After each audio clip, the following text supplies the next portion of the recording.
Hello, and welcome back to the Next Chapter Woman podcast. If you're new here, welcome. In today's conversation, I chat with Yvonne, who shares her journey from a childhood that's shaped by horses and homesteading to a life defined by quiet leadership, passionate persistence, and deep-rooted community ties. She reflects on the confidence that comes with age, the lessons learned from working with both horses and with people, and the quiet strength passed down through generations. I invite you to settle in and let this one wrap around you like a warm conversation by the fire. Well, welcome, Yvonne. I'm so excited to have this conversation with you today. I'm glad you could take the time to visit with us. Well, thank you. I'm pretty excited about doing this as well. It's a nice venture that you're doing. It sounds exciting. Well, we're having fun. Let's put it that way.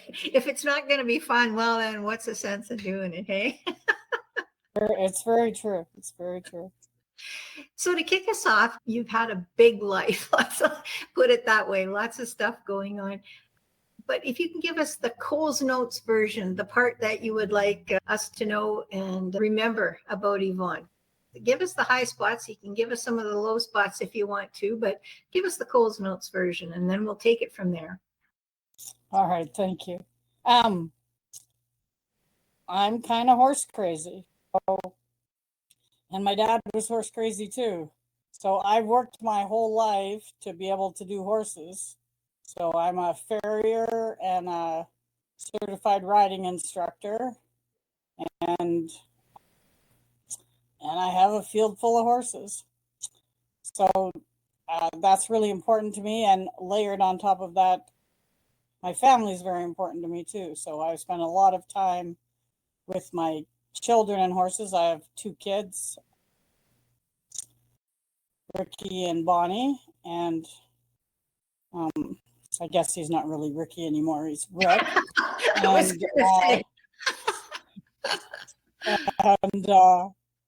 And then also Bonnie has 3 kids.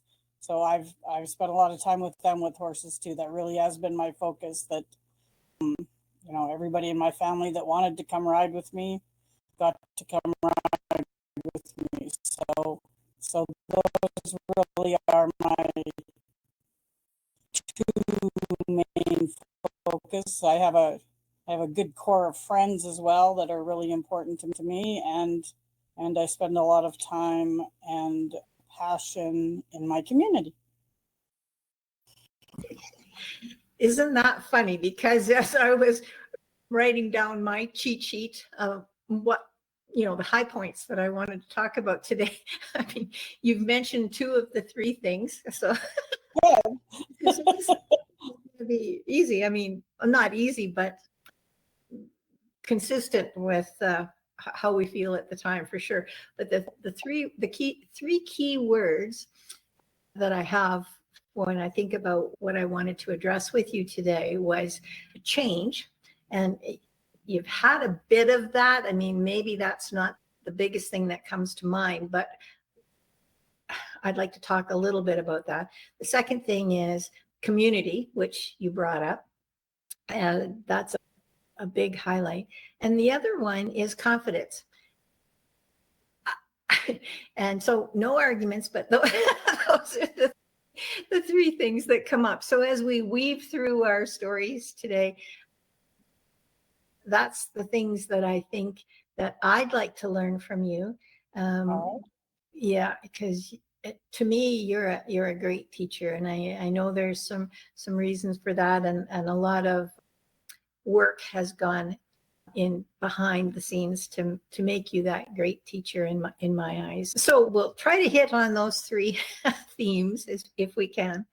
So if we think about confidence, first of all, what are some of the habits, or can you think about some of the habits or the beliefs or experiences that shaped how you've become confident at this stage in your life? If I feel you're confident, maybe I'm putting words in your mouth, but let's take it. Well, thank you for that. Yeah, it's a good question.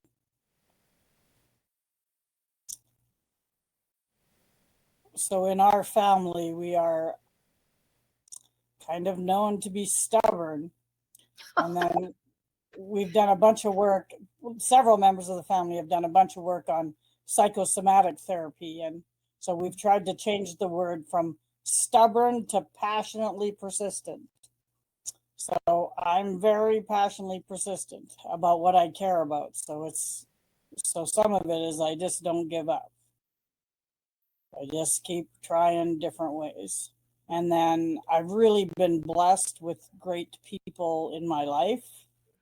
I had great parents, and we lost my mom, 31 years ago now, and we just lost my dad 2 years ago. But they really were great people. They were community minded, and they could get some stuff done, and they really cared about people, and they really cared about their family. In the writing sector, it turns out that the people that I got to come teach me turned out to be some of the best people in the world, and they don't just work on horses. Their focus ends up being helping people, especially Josh Nickel. He helps people, and then that turns out helping the horse. I think that's been really helpful to have that basis. Those people have really, helped me with my confidence, not just with the horses, but in my life skills as well. So in that vein, if we think about some of the changes that you've made, I mean, you don't necessarily talk about the changes in your life that you've had to deal with, but if you can think of change as a thing that you go through, is change something that you would naturally wrap your arms around and embrace? Or is it something that you think that it might be a learned skill, that somebody might be able to teach that? Yeah, that's a great question too. Because when something comes up that's a change, my first impulse is like, oh no, I don't want to change. And then I'm like, oh, I can handle that. Oh, we can do that. Oh, this will be better. So my first initial reaction to change is, oh my God. And then my dad had a saying. So my dad was this most amazing horseman. I think like one of the best horsemen on the planet. He could get horses to do most anything. And competition really wasn't his thing. He just liked to go ride his horse. And we did end up racing, and we actually ended up with a Canadian champion running quarter horse from Grassmere. So he would say, jump and look for a place to land. And, he would say, when I ask my horse to jump off a cliff, I want him to jump. And I'm not exactly like that. I'm like, are you sure? Are you sure? Okay, let's go. I want to make sure my umbrella is properly packed before I jump off the cliff. So I could see where my dad did a bunch of things where he did jump off the cliff and figured out a place to land and accomplished some great things by doing that. But I don't have that same personality. Yeah, I don't know. I think it's the change just happens, and that's part of the growth. And I try to make, I don't really think that changes are like the stuff's preordained or it's supposed to happen or there's a reason it happened. But I do think that we better make a reason it happened. We better put a silver lining on that cloud and figure out what that silver lining is, even if it's just growth or something, because stuff is going to happen to you that's not that great, and you got to figure out how to go forward positively and I don't know, joyously or something, right? With a really good attitude. That was a terrific answer. It was, don't take this the wrong way. I mean this as a compliment. It was kind of like a political answer. You answered both ways and made them both right. So maybe there's something to learn there. So, when I asked her, is it something that you naturally embrace or has it been a learned skill? I think the answer is both for you. Right. Yeah. And maybe you embrace it because you saw your dad embrace it in whatever manner your dad did, but you learned from that and then found your own way to embrace it. Well, my parents really jumped off the cliff. So my dad originally came from Arkansas he was born there in 1936. And then they moved to Wenatchee, Washington in 42. Oh, wow. So the dirty 30s, Dust Bowl, no jobs, no money, no food. Like when you talk about people being affected by the Depression, like they were as affected as anybody. And he would hitchhike out when he was like 10, like 20 miles out of Wenatchee to, so I guess then there were maybe lots of people that showed up in your yard. Like I try to imagine what it was like this 10-year-old kid showed up, hanging over the fence. Can I ride your horse, mister? And they just embraced him. And one of those ranches, the brother owned a ranch just up here in Canada. And so when my dad was 16, he started coming up here every summer. And then I think he knew my mom from high school. They went to university together. And then they moved up here. My dad became a Canadian citizen. So they left all of their family and moved, I got 400 miles away. Like it wasn't anywhere, it wasn't a horrible distance, but it wasn't anywhere close. And then they homesteaded on this place. So the homestead grant was, you had 5 years to prove up, and 4 years had already gone on the homestead grant by the time they got it. So they had to do 5 years worth of improvement in 1 year. And my mom went back to work in Wenatchee at the Deaconess Hospital in Kashmir, took my 1-year-old oldest sister with her and sent money back so they could prove up on the place, build a house, clear some land, build the fence. And the fence, so we've been fencing a lot this year. The fence tells the story. So my dad picked up got wire from one of those ranchers that they had rolled up in 1959 off of a fence they were replacing, and he hauled it up here, and it's still quite a bit.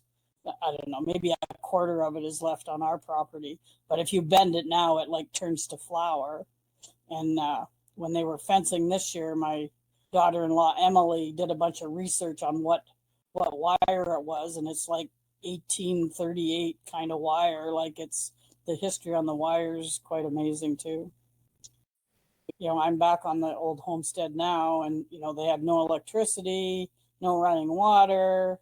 And when we were here, there was nobody else here. We were the only ones. My dad used to say nobody else was tough enough.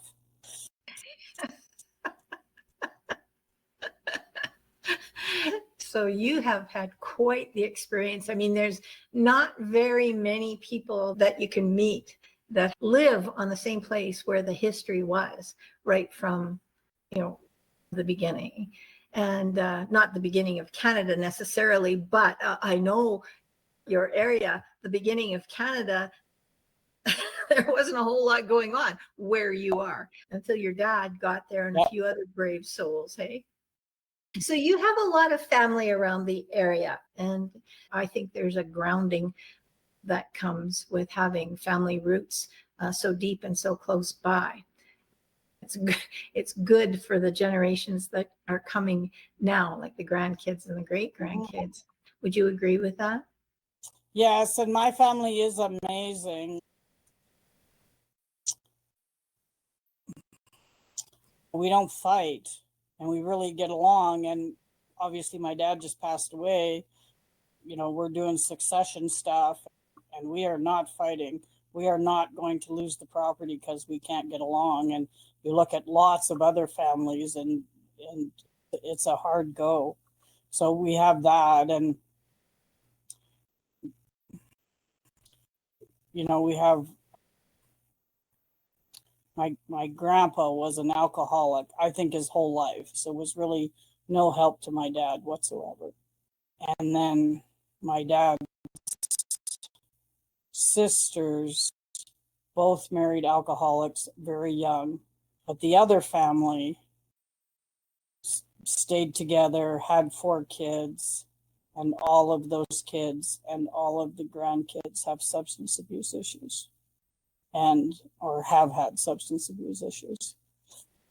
I try to figure out, what did my dad do to not get sucked into that. And it's not like my parents didn't drink.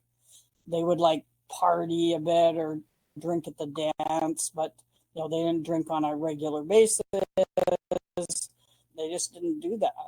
I don't know if I know the answer yet. Like, my dad was an amazing guy, but was like the most enlightened, unconscious person. So I feel like, I don't know, like he made some decisions there that, really helped us. And now we have great kids. So there's 3 generations. None of them abuse substances, like none of them. So that's amazing. Yeah. That's amazing. And I don't really know what the answer is. And he really valued family, and he did stuff with us. My mom was the one that like drove us to sports and really committed there. My dad was a little bit more narcissistic there, like he did. But that also meant we got included in a bunch of stuff. So when our family went camping, we took the horses and went to Baldy Mountain. But that was because what my dad wanted to do. When we went racing, but he took us all racing with him. Last week, finished rebuilding the Arena of Dreams at Elko. And people were asking me, well, what's the history of that? And that was one thing that my dad did do consciously, that, again, I didn't really realize the repercussions. A friend came to me at my dad's funeral and said, if it wasn't for your dad, we would have never ridden. And then when I look back at the history of this Arena of Dreams, my dad first started. Yeah, it sounds like it is and was an incredible family. And the thought comes to me to think that while you had such an incredible family, you live in the middle of nowhere. It might be easy to just stay that family all onto itself. But it seems to me that community building trait that I apply to you. You are the epitome of a community builder in my eyes. So how does that relate? Like, is that something that you think you might have learned from your dad, or is it part of being in a community that is like the area that you live in? Or what do you think that comes from? It was my mom, really. So my dad obviously did this riding club thing, and that was his baby, because my mom didn't really do horses at all. So that obviously was my dad's whole deal, but my mom would have ran the thing. No, my mom was the real community person. So my dad was, in some ways, and certainly with the riding club, and he always worked very well to get along with all of the neighbors.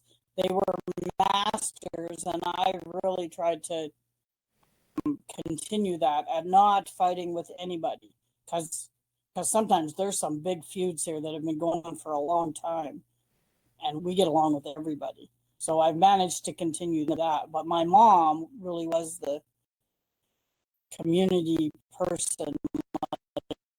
She really, she looked after everybody. So my mom was a nurse, and drove Bernie for 14 years from the road in the middle of the winter. I don't know if I tell that story, it always makes me cry. So she would come home every night, so we didn't have a phone, right? We did live out in the middle of nowhere. We had no phone. So the police would be trying to close the highway because the snowstorm was too bad. And my mom would say, no, I'm going home. My family doesn't know where I am. And she would go, and there would be this whole stream of traffic behind her, and leading the way. she would make it home. You bet.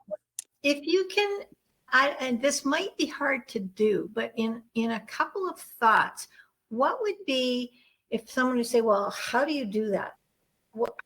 How do you build community? How do you be the community, like the how? I don't know, maybe that's a hard question, but if there's a few words or a couple of thoughts on what you've learned from how to do that from your mom and dad, perhaps. Yeah, that's a tough question. So again, some I think is being passionately persistent, that you just don't give up, that you just keep working on finding the people that want to work beside you, and really celebrate the small victories, because sometimes that's all you get. And one thing that I found when we were doing the community building together, that you have great vision, and sometimes that's frustrating for you and for other people, because they can't see the vision, and you maybe didn't understand why everybody else couldn't see the damn vision, right? So I struggle with that a bit too. It's like I have this whole big idea and nobody else can see it, and then so I have to be really patient and break it into small pieces and try and do really small stuff, so that because everybody just can't see the vision. It's not any detriment to them, they just, I don't know, can't see the same thing I can. So I think there's some of that is just really like keeping it grassroots, and keeping people involved at a very, we had a meeting last night with the Grassmere Community Society, and we're going to go play baseball on Sunday. And I was listening to CBC last week, and they were talking about, an answer to the drug overdose problem, that playing community sports for kids is a great thing, like one of the great things. So I focus on those things that, I don't know, just help the community come together and are fun for people, and build the relationship between people. Because even we have a fire brigade now, and it was the First Nations fire brigade. They had a fire truck and a fire hall and needed some bodies. So just last week we did a co-training between the bush crew from the tobacco plains from Yakatac and Clayock, and the fire crew. And we were introducing people, like some of those people didn't know each other, so that I was thrilled. I'm like, oh yeah, this is so great, now you guys know each other. So just, even in this tiny community, that there's like, there's not even 250 people, there are still people that have lived here a long time and don't know anybody, don't know everybody, don't know each other. Have twice as many people in our two parks that we try to make that community with, and as you do in the area where you live, and the issues are always the same. Yeah, it's just trying to make enough times and different kinds of times for people to be able to connect and to hear how somebody else might be thinking. You might not always agree with everything. You don't have to agree with everything. It's just, trying to figure out those pieces to the puzzle to operate as a community. It's quite a process. I just wanted to dovetail into your work with community and people. Let's say you're working with people, and how that compares to, so compare and contrast to the way you work with horses. And so I know there's a whole lot of things, and if you can pick out the highlights there, the comparisons of working with people as compared to horses. That is a great question, because I always tell people I don't know how to work with people. I just know how to work with horses. But if I had a horse, this is what I'd try. But if that was my horse, this is what I'd try. And the same with like doctoring them. I'm a pretty good vet. So then people have some going on. I'm like, oh, that's a horse. This is what I do. This is how I doctor your horse. Yeah, it dovetails more and more all of the time, and it's why I really like working with Josh, because he really dovetails it. Like, how to work with your horse is, work with all of the issues that you have, and as you peel away those layers of the onion, as Dr. Deb says, and learn how to deal with your own issues, then you're way better able to deal with the horse's issues. It's our places where we're not letting go and hanging on to old issues and not exposing stuff to the sunlight enough to let go of it, that make it so we can't get along with our horse. As soon as we expose those things, then miraculously you can understand where your horse is coming from, and you have the patience and the mostly I don't even think of it as patience, because in the end, by doing things, I don't know, slower, you end up way ahead, right? You end up, I'm like spending 2 or 3 hours on this issue now. I tell people I could save you at least tens or hundreds of hours over the course of this horse's life in frustration. So it's not even like it's, I don't even feel like usurpation. I can, how I see is I'm actually saving time, and there's not very many things in your life that you can actually save time. They're not making any more time. One of the things that jumps out at me when I look at you and how you with horses and how you work with people within the community, actually, and outside of the community too, because I didn't mention as part of my introduction to you, but you have a lot of experience with working in the political realm on local and provincial politics, which that means getting along with people as well. One of the things that jumps out at me when I look at you in those roles is the word that jumps out is leadership. I think you said patience, but it's also leadership. So as we or you or I grow in that thing and learn that thing called working with people and working with horses, it's more of learning to lead, and how to lead and why to lead, and then why is it good for the person that we lead, and why is it good for us that we lead. There's that whole thing that wraps around with leadership. And if there's anybody that I can look at that I can point my finger and saying that person is a leader, that's you. And definitely stand in high regard in that community as a leader. And you've got the papers on the wall with the horses and the grandma and the mom and the friend thing, but as a leader, I think you definitely stand out.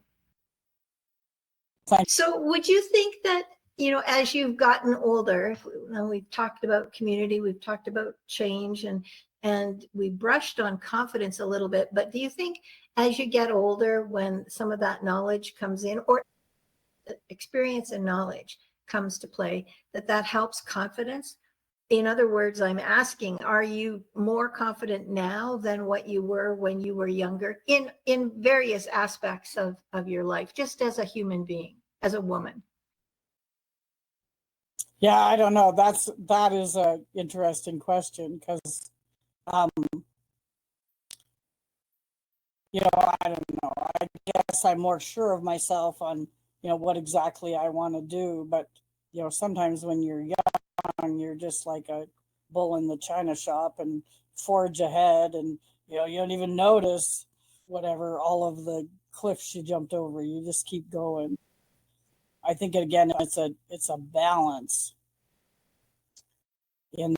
So I think in some areas I'm more confident, and in some areas I don't know if it's really less confident, but I certainly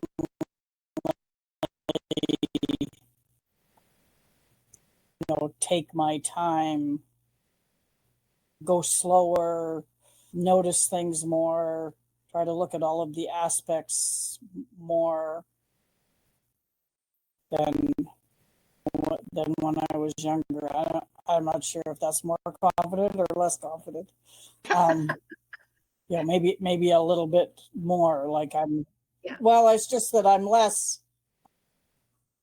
brash or whatever. So then I'm more willing to, look at what other people have to offer and what they could bring, and not just go, oh, I can do all of that, right? I'm like more able to, I don't know, empower other people to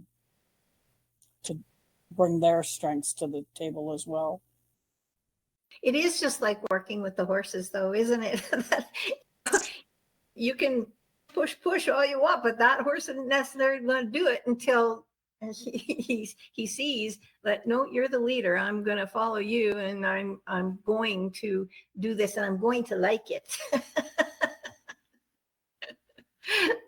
Now, thinking about leadership and self-confidence and some of those things that we've talked about, if you could go back to your younger self and give yourself some advice about leadership and self-confidence and all of those things, what would you say to yourself as a younger person?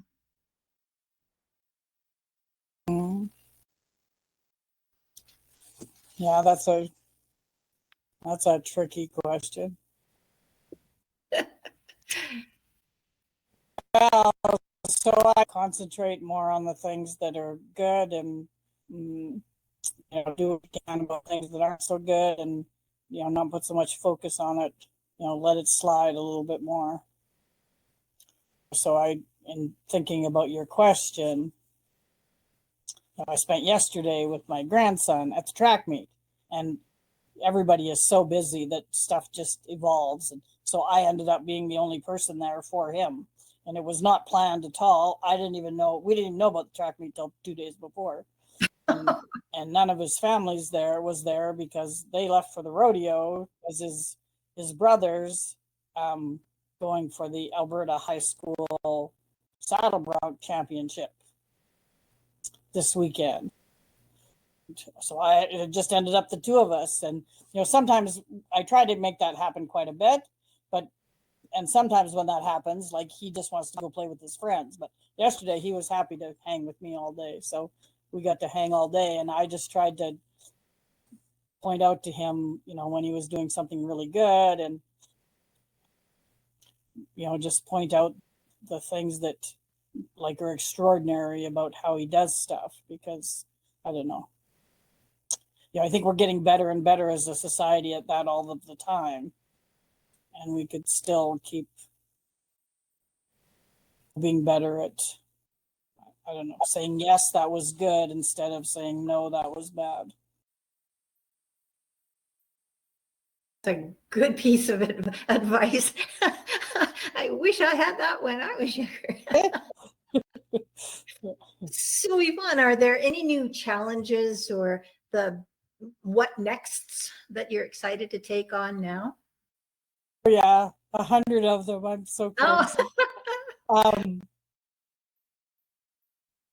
Yeah, there's hardly enough hours in the day. So we live beside the reserve, so we're neighbors to the Tobacco Plains First Nations. And,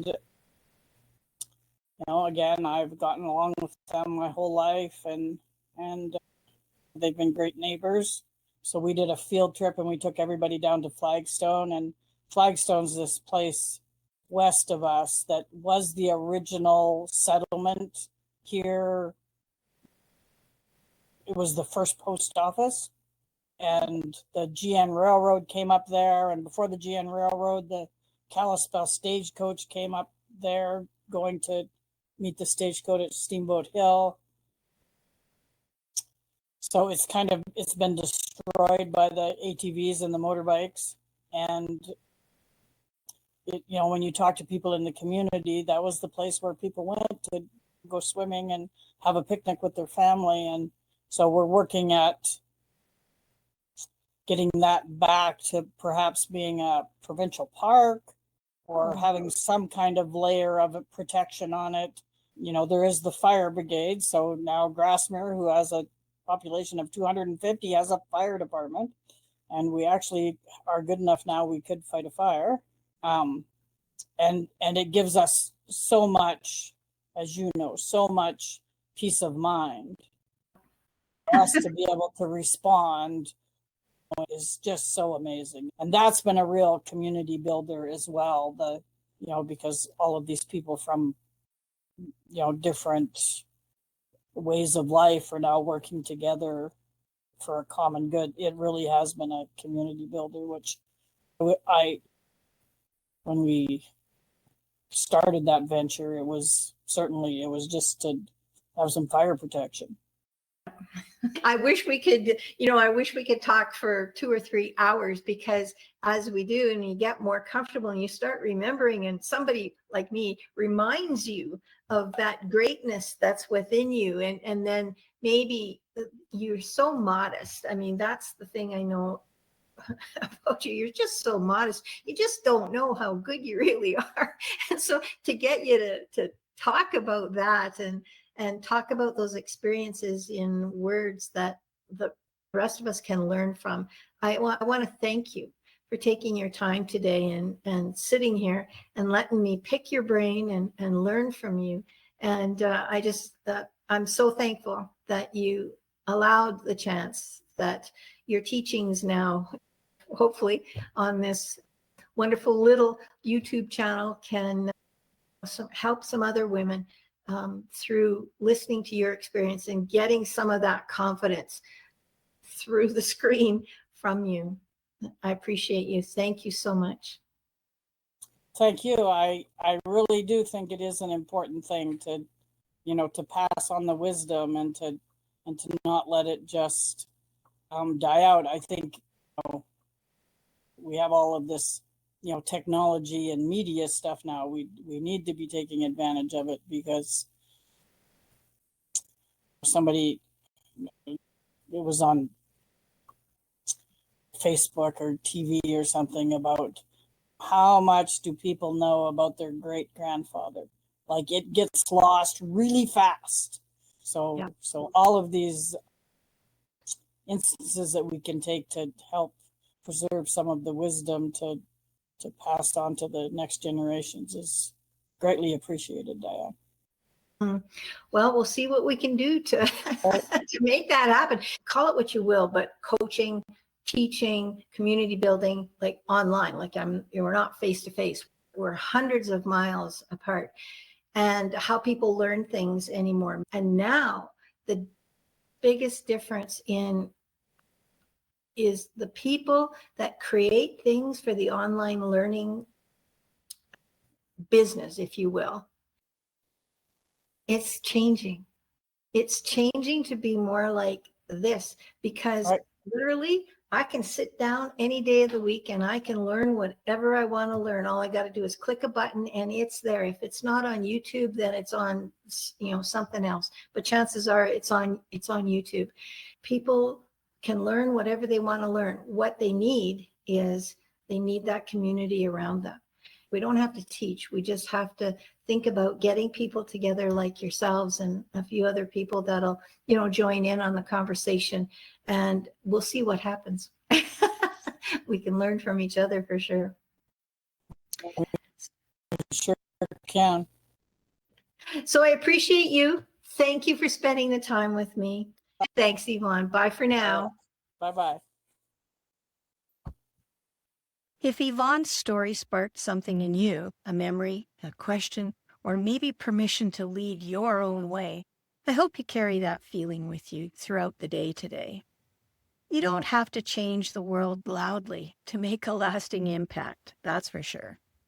Sometimes the most powerful leadership comes from simply showing up with love, with patience, and with purpose. If you know someone who would be moved by this conversation, feel free to share it. And if you're on your own next chapter journey, we'd love to hear from you in the comments. So until next time, take care of yourself and keep on keeping on. You got this.